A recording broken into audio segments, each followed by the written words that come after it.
ان میں سے ایک یہ ہے جو ہم دیکھتے ہیں، ان میں سے ایک یہ جو ہم وَجَعَلْنَا سِرَاجًا وَهَّاجًا هُوَ الَّذِي جَعَلَ الشَّمْسَ ضِيَاءً، اس میں نور بھرنے والا کون ہے؟ وہ اللہ تعالیٰ ہے۔ ایک سورج کو اللہ تعالیٰ نہیں سنبھالتے ہیں، اتنے سارے سورجوں کو اللہ تعالیٰ سنبھالتے ہیں۔ کیسے؟ اس کا نظام کیا ہے؟ یہ بڑا خطرناک نظام، ویسے آپ سمجھو جتنا مشکل کام اتنا خطرناک نظام۔ اب اللہ تعالیٰ نے ایک جملے میں فرمایا کہ میں اس پورے نظام کا خیال کیسے رکھتا ہوں، کیسے؟ فرمایا انما امره اذا اراد شيئا ان يقول له كن، کہ ہمارا امر ہوتا ہے ہو جا، اور ایک جملے اور یہ سارا کچھ اللہ تعالیٰ نے کس کے لیے بنایا؟ کس کے لیے بنایا؟ ایمان والے کے لیے بنایا۔ کس کے لیے بنایا؟ ایمان والے کے لیے بنایا سب کو۔ خلق السماوات والارض بالحق وصوركم فاحسن صوركم، پہلا میں نے کیا پھر اس کو سنوارا، اور کتنا خوبصورت سنوارا۔ اب میرا کہنے کا مقصد کیا ہے؟ اللہ تعالیٰ فرماتے ہیں الذي خلق الموت والحیات لیبلوکم ایکم احسن عملا، کہ میں تم سب کو جھانچنا چاہتا ہوں۔ کیا کرنا چاہتا ہوں؟ جھانچنا چاہتا ہوں کہ تم میں سے احسن اعمال، کیا فرمایا؟ اکثر اعمال نہیں فرمایا، زیادہ اعمال نہیں فرمایا، بلکہ کیا فرمایا؟ اچھے اعمال۔ آتا ہے نا قرآن میں فَأَمَّا مَنْ ثَقُلَتْ مَوَازِينُهُ، جس کے اعمال کا وزن، یہ فرمایا جس کے اعمال کا کیا ہے؟ جس کے اعمال کی گنتی، یہ نہیں فرمایا، کیا فرمایا؟ جس کے اعمال کا وزن۔ اعمال میں وزن کیسے آتا ہے؟ ابھی اس مسجد میں کتنے سارے لوگوں نے نماز پڑھی، کیا سب کی نماز برابر ہے؟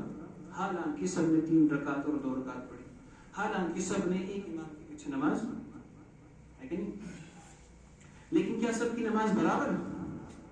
سب کی نمازوں کا وزن الگ الگ ہے، کسی کی بھاری، کسی کی ہلکی، اور اللہ تعالیٰ حفاظت فرمائے۔ کچھ ایسے ہیں کہ حدیث میں آتا ہے کہ ان کی نماز کالے کپڑے میں لپیٹ کر ان کے منہ پر پھینک دی جاتی ہے، ہمیں ایسی نماز ہاں میں کہہ رہا تھا کہ عمل میں وزن کیسے آتا ہے؟ اور میں عمل میں وزن اخلاص سے آتا ہے۔ کیسے آتا ہے؟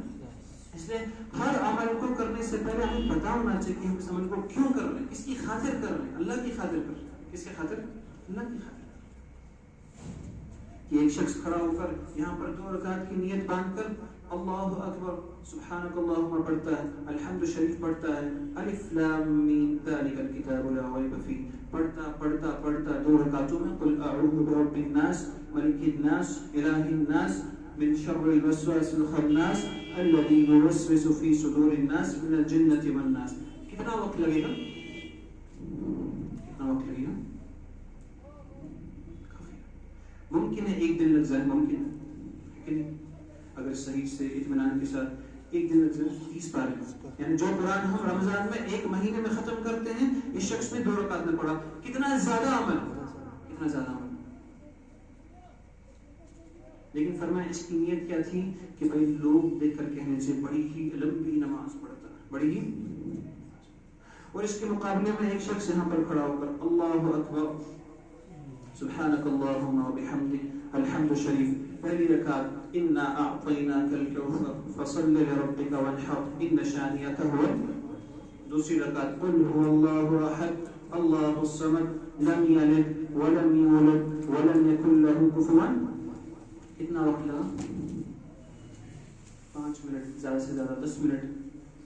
اس کا عمل پورا دن اور پورا قرآن، اس کا عمل 5 منٹ اور 2 سورتیں، قرآن کی سب سے چھوٹی 2 صورتیں، لیکن فرمایا اس کا عمل قبول ہے، اس کا عمل مردود ہے، کہ اس کی نیت اللہ کو دکھانے کی ہے اور اس کی نیت مخلوق کو دکھانے کی ہے۔ اس لیے اعمال میں وزن اخلاص سے آتا ہے۔ کیسے آتا ہے؟ تو اب اللہ تعالیٰ نے یہ سب ساری باتیں ہمیں بتائی، اور اللہ تعالیٰ چاہتے کیا ہے؟ اللہ تعالیٰ چاہتے ہیں، اللہ تعالیٰ ایک ہی چیز ہے، اطیعوا اللہ واطیعوا الرسول، میرے بندے تو میری اطاعت میں آ جا اور میرے رسول صلی اللہ علیہ وسلم کی اطاعت میں آ جا، بس اتنا میں چاہتا ہوں۔ اب یہ ایمان تو ہمیں ملا، یہ ایمان تو ہمیں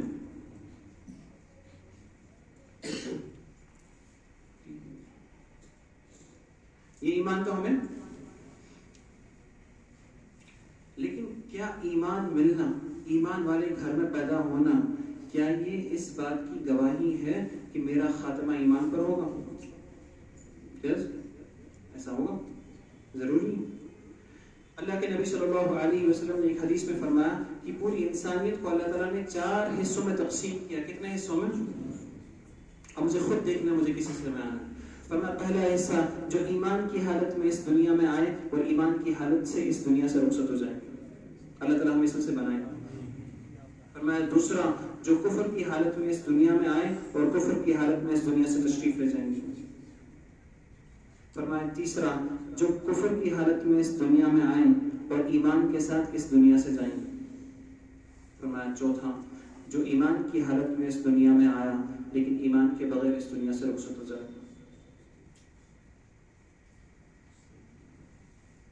اب ہماری ذمہ داری کیا ہے؟ بات بہت مختصر ہوگی، بس انشاءاللہ جلدی اس کو سنیں گے۔ ہماری ذمہ داری کیا ہے؟ ہماری ذمہ داری ہے 2 چیزیں۔ کتنی چیزیں؟ ایک میں دیندار بن جاؤں، کیا بن جاؤں؟ اور دوسرا میں دین کا مددگار بن جاؤں، کیا بن جاؤں؟ دینداری کا تعلق میری ذات کے ساتھ ہے اور دین کا مددگار بننا اس کا تعلق معاشرے کے ساتھ ہے۔ کس کے ساتھ ہے؟ اور دینداری بہت تھوڑی دینداری اپنی ذات کے اعتبار سے کہ ہم نمازیں پڑھتے دن میں کتنی؟ 5 فجر 10 منٹ، ظہر 10 منٹ، اتنا ہی لگتا ہے نا، عصر 10 منٹ، مغرب 10 منٹ، عشاء، کل ملا کر یہ 1 گھنٹہ بنتا ہے۔ کتنا بنتا ہے؟ وہاں کتنے گھنٹے بچے؟ 23 گھنٹے۔ بات سمجھ رہے ہیں؟ ہمارا رمضان کا روزہ سال میں 1 مہینہ، وہاں کتنے مہینے بچے ہیں؟ 11 مہینے۔ ہمارا حج زندگی میں 1 مرتبہ، وہ بھی اس پر جس پر فرض۔ ہماری زکوٰۃ سال میں 1 مرتبہ، وہ بھی اس پر جس پر فرض۔ یہ جو باقی ساری خالی اوقات بچے نا، اس میں کرنا کیا ہے؟ ٹھیک ہے میں نماز الحمدللہ پڑھوں گا، 5 وقت کی نماز، رمضان آئے تو روزہ بھی رکھ دیا، ٹھیک ہے، اور مال اللہ تعالیٰ نے دیا تو حج بھی کروں گا اور زکوٰۃ بھی دوں گا، لیکن کیا اتنا کرنا کافی؟ اور اگر ہم آج کے مسلمان سے اس بات کا سوال کریں نا کہ آپ کے نزدیک دیندار ہے کون، تو اس کا جواب کیا ہوگا؟ بھائی جو نماز پڑھتا ہوگا، روزہ رکھتا ہوگا، داڑھی ہوگی، شلوار ٹخنے سے اوپر ہوگا اور حج کرتا ہوگا، زکوٰۃ دیتا ہوگا۔ لیکن کیا ایسے مسلمان کہیں گے؟ فرمایا ہمارے دین کے 5 شعبے۔ کتنے شعبے؟ ایمانیات، عبادات، معاشرت، معاملات، اخلاق۔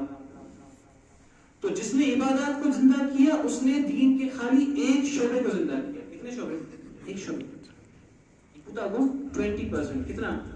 20% پہ پاس ہوتا ہے بندہ۔ اچھا اس نے اس عبادات میں 100 میں سے 100 نمبر لائے، کتنے لائے؟ لیکن باقی سب میں فیل ہوا، کیا اگلی جماعت میں چڑھائیں گے؟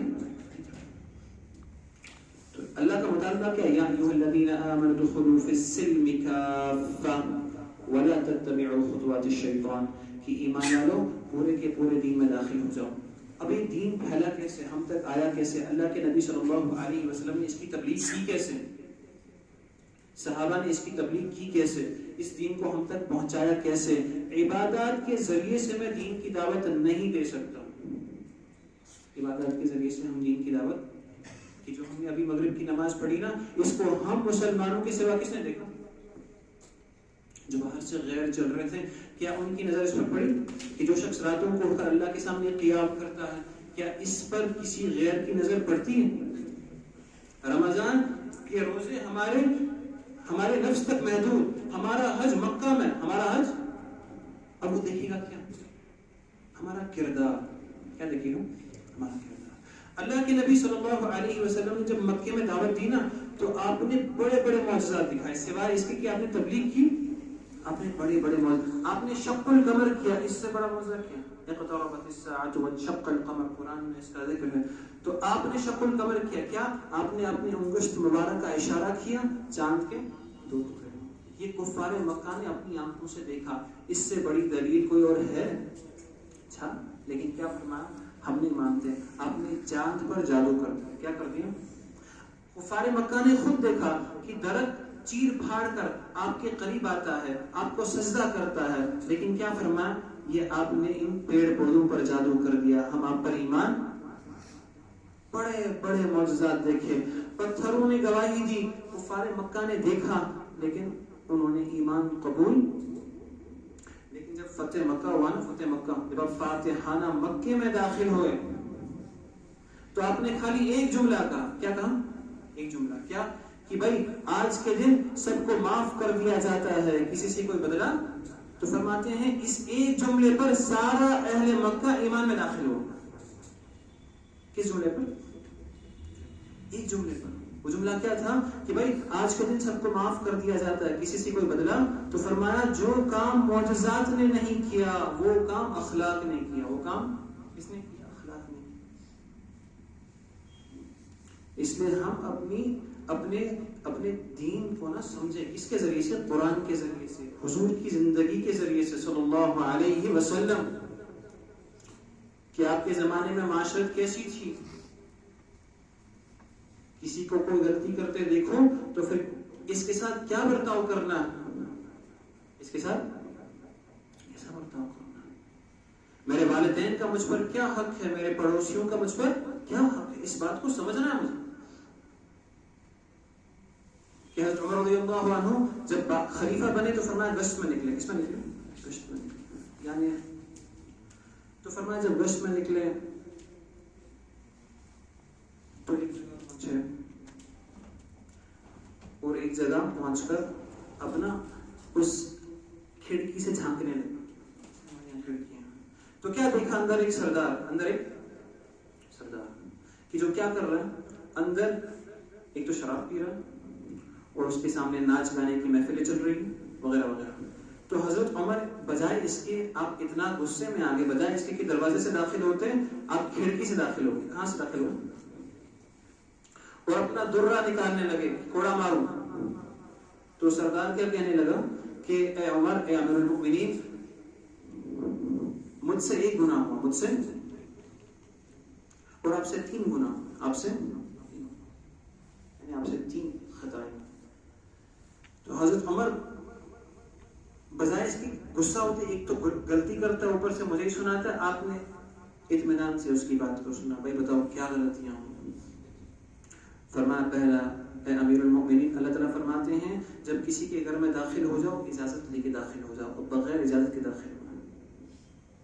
امیر المؤمنین اللہ تعالیٰ فرماتے ہیں کہ دروازے سے داخل ہو جاؤ، آپ کھڑکی سے داخل ہو. امیر المؤمنین اللہ تعالیٰ قرآن میں فرماتے ہیں وَلَا تَجَسَّسُوا. کیا؟ وَلَا تَجَسُّس کسے کہتے ہیں؟ کہ بس کسی کے پیچھے اس طرح لگ جانا، انتظار میں رہنا کہ کب یہ غلطی کرے، میں اس کی غلطی پکڑوں اور پھر لوگوں میں جا کر اس کو ذلیل کروں. کیا کروں؟ ایک یہ غلطی بس پھر سب کو پتہ چلتا پھر. تو جب یہ 3 باتیں فرمائی نا تو فرماتے حضرت عمر نے اپنے سر کو نیچے کیا اور پھر چلے گئے. اور کئی دن گزر گئے. یہ میں آپ کو بتانا چاہتا ہوں کہ ہمیں اپنی زندگیاں کس طریقے سے گزاریں. ٹھیک ہے؟ کیونکہ نماز روزے والا اسلام ہم نے بہت سنا، بچپن سے سنتے آ رہے ہیں، لیکن اس کے علاوہ بھی دین کی بہت شکلیں ہیں جس پر میرا فیصلہ. ایک حدیث ذہن میں آگے جس میں اللہ کے نبی صلی اللہ علیہ وسلم نے فرمایا کہ ایک شخص قیامت کے دن اعمال کا بھنڈار لے کے آئے گا، پہاڑ لے کر آئے گا. نمازیں، روزے، حج، زکوٰۃ، تلاوت، ذکر، غریبوں کی مدد کرنا وغیرہ، اعمالوں کا پہاڑ لے کر آئے گا. لیکن اپنی زندگی میں کسی کو تھپڑ مارا ہوگا، کسی کو گالی دی ہوگی، کسی کا حق دبایا ہوگا، کسی پر ظلم کیا ہوگا. تو جب اللہ کے سامنے اس کی پیشی ہوگی تو وہ سب لوگ آ جائیں گے، یا اللہ اس نے ہمارا حق دبایا تھا، ٹھیک ہے پیسے تو ہے نہیں، اس کے اعمال اٹھا کر اس کو دے دو. یا اللہ اس نے مجھے فلاں موقع پر مارا تھا، اچھا اس کے اعمال اٹھا کر اس کو دے دو. یا اللہ فلاں موقع پر اس نے مجھ پر ظلم کیا تھا، ٹھیک اس کے اعمال. فرمایا اس کے قرض دار آ جائیں گے اور اعمال لے کر چلے جائیں گے، یہاں تک کہ ایک موقع آئے گا اس کے اعمال ختم ہو جائیں گے اور قرض باقی ہوگا. قرض تو پھر اب کیا ہوگا؟ فرمایا اب قرض کی ادائیگی میں ان کے گناہ اٹھا کر اس کے کھاتے میں ڈالے جائیں گے. ان کے زندگی بھر کبھی شراب نہیں پی تھی لیکن لوگوں کا شراب اپنے کھاتے میں لے رہا. زندگی بھر کسی کا قتل نہیں کیا تھا لیکن لوگوں کا قتل اپنے کھاتے لے رہا. یہاں تک کہ اللہ کے نبی صلی اللہ علیہ وسلم نے فرمایا اب نیکیوں کے بدلے اس کے اوپر